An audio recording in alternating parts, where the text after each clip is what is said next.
Ah non, c'est pas la première, je suis venu trois fois déjà. C'est intéressant de découvrir, je trouve, des films qu'on n'a pas l'habitude de voir, des films étrangers. Oui, oui. Je suis un adepte du cinéma russe.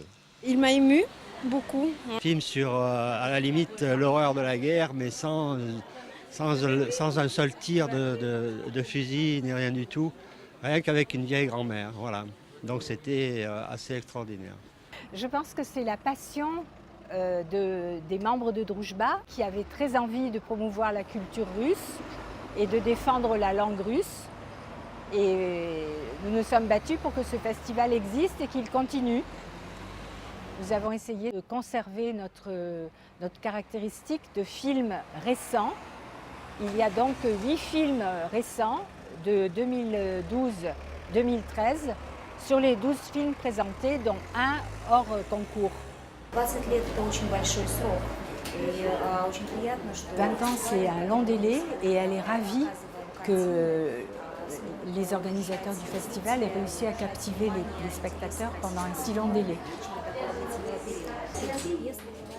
On peut caractériser l'évolution du cinéma russe ces dernières années avec une simple phrase, c'est la lutte perpétuelle pour avoir des spectateurs.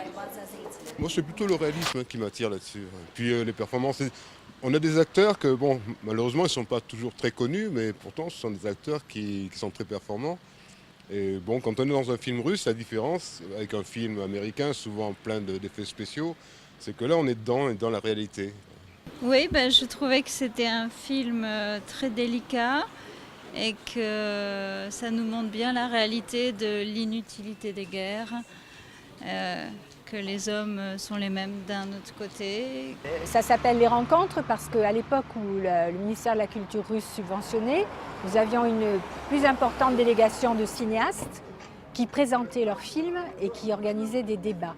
Cette année, nous avons eu donc le problème de restreindre la délégation. Ce soir, à 20h30, la productrice du cinéma, l'admiratrice, va présenter le film qu'elle produit et animer le débat. Très modestement, je vais présenter les autres films jusqu'à l'arrivée de notre experte en cinéma russe, Madame Françoise Navaï. À partir de vendredi 17h, elle animera les débats.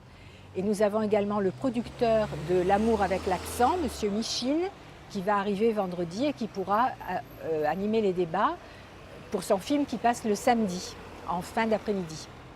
Mais écoutez, nous on a de la chance à Limoges parce que finalement on a des sélections, on a des bons films, donc généralement on a presque toujours eu des bons films d'art et d'essai, plutôt originaux. La dernière fois par exemple, c'était les courts-métrages étaient absolument excellents, que ce soit des trucs de 10 minutes ou de plus longs, c'était tout excellent.